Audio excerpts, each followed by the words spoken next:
Hello, everyone.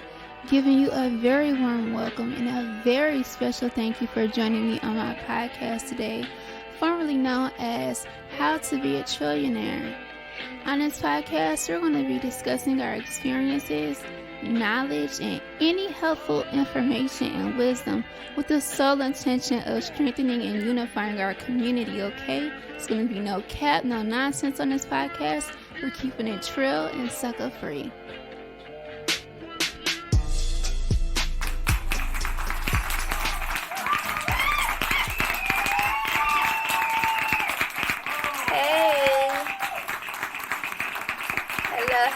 Hello. Welcome back to my show, How to Be a Trillionaire. I will be your lovely host, Angel Cozy Trillionaire, and today we are back to discuss caring for aging parents. This is such an important topic for us millennials and also Gen Zs to really take a dive into the idea and also the responsibility of caring for our aging parents. So for many of us, growing up with mom and or dad, they seemed invincible, right? Like they had everything under control. Like all of life's events was under their thumb, right? Like it was like nothing could happen out of their hands, right? That's kind of how it seemed when we were like very young. But as we grew up, we soon realized that our parents are actually imperfect humans that make mistakes. And basically, in relation to the years they lived long before we were even born. I think growing up, we start to realize, hey, wait a minute, these are actually people that had a life that existed before us. So yeah, many of our parents go through the repetitive cycle of trying to guide their children's steps while simultaneously still trying to define who they actually are. So it's a very complex dynamic between parents and their children that I actually had to grow to understand. Yeah, with that being said, just going back to what I said about our parents, having a life of ups and downs, pains, traumas, all of these different things that shape them into the person that we know as our parent. So it just really gives you, like when you really look at things from that angle, like them having a life before we were even born, it allows you to have a better understanding and a better appreciation for your parents. So I also wanted to dive into one of my favorite psychologists, Erik Erikson. He's also a theorist. And he kind of touches base on the aging individual. So in this case, we're going to be talking about our aging parents. So Erik Erikson, he basically explains the phase that, our aging parent is going through. And according to Mr. Erikson, or I should say Dr. Erikson, according to Dr. Erikson's psychosocial stages for ages 40 years old through 65 years old, the experience, man, I write so sloppy. So the experience is an inner battle of generativity versus stagnation.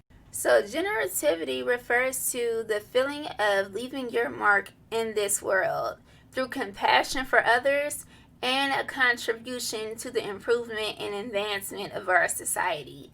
While on the other hand, stagnation refers to the feeling of falling short or not leaving a defining mark within your life or within others' lives around you.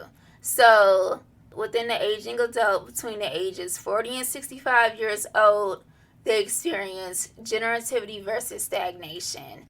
Basically trying to find a defining moment for all of the accomplishments that they have achieved in their lifetime.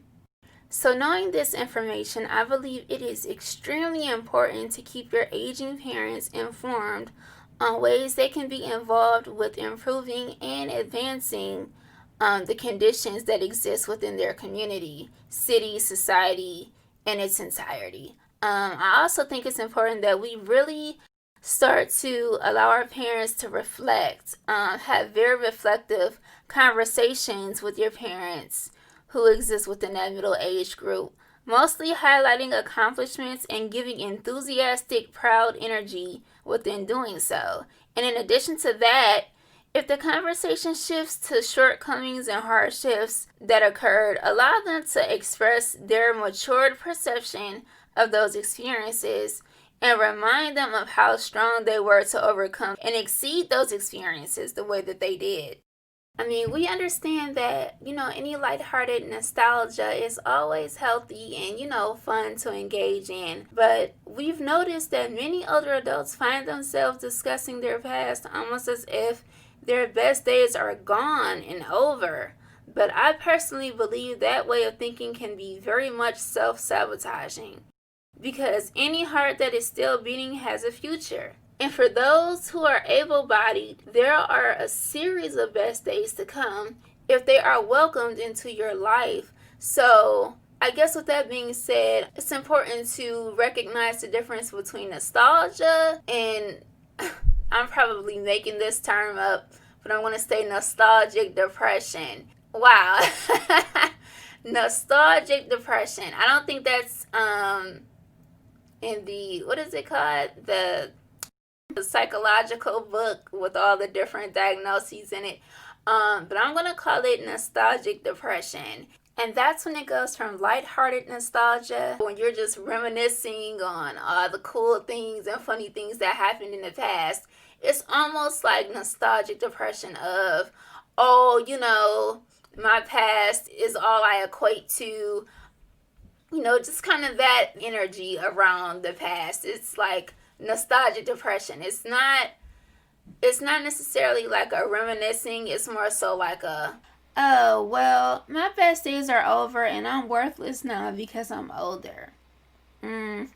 I believe that's a form of depression when there are no thoughts about what positive experiences can be had in the future, but more so a very negative connotation with aging.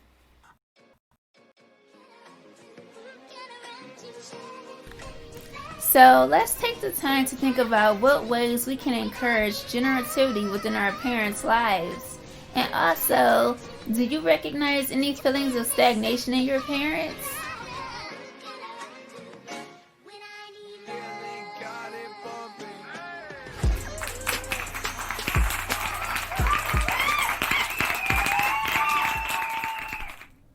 So the next topic I would like to discuss is preventive health.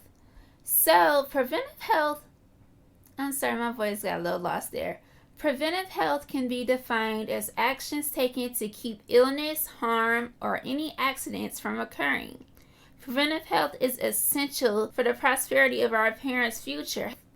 Preventive health can range from something as small as introducing healthier snacks to your parent or gifting a step tracker to encourage movement.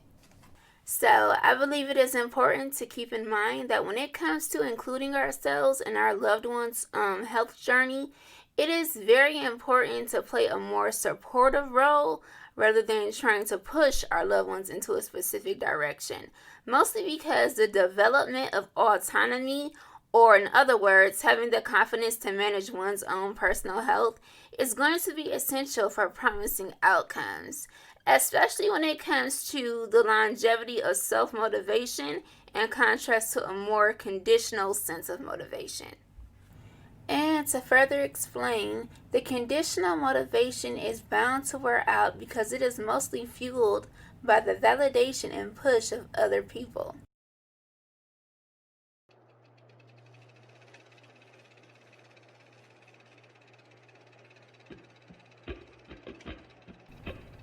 Hey, you still there? I am so glad that you made it this far into the podcast. So far, we have covered child-parent relationships, psychosocial transitions via generativity versus stagnation. We've covered nostalgic depression. We've covered preventive health, and we covered autonomy. So at this time, I would like to share some content from an in-depth conversation between Cityline show host Dr. Karyn Gordon and a caregiver/daughter named Mairlyn Smith, where they cover the emotional journey of caring for aging parents, tips on how to manage, and what to expect.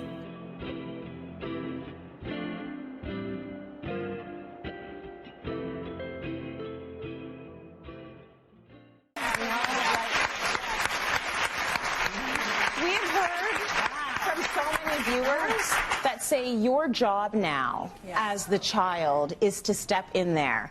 It's not to degrade them. It's to make sure they're on the right meds. It's to take photocopies of every single thing the doctor gives them. Do not treat them like children, but at the same token, you need to become their caregivers now. Right. And the difference between having a young baby and caring for that baby and caring for someone whose age is that the person that is older does not have the hope and the potential.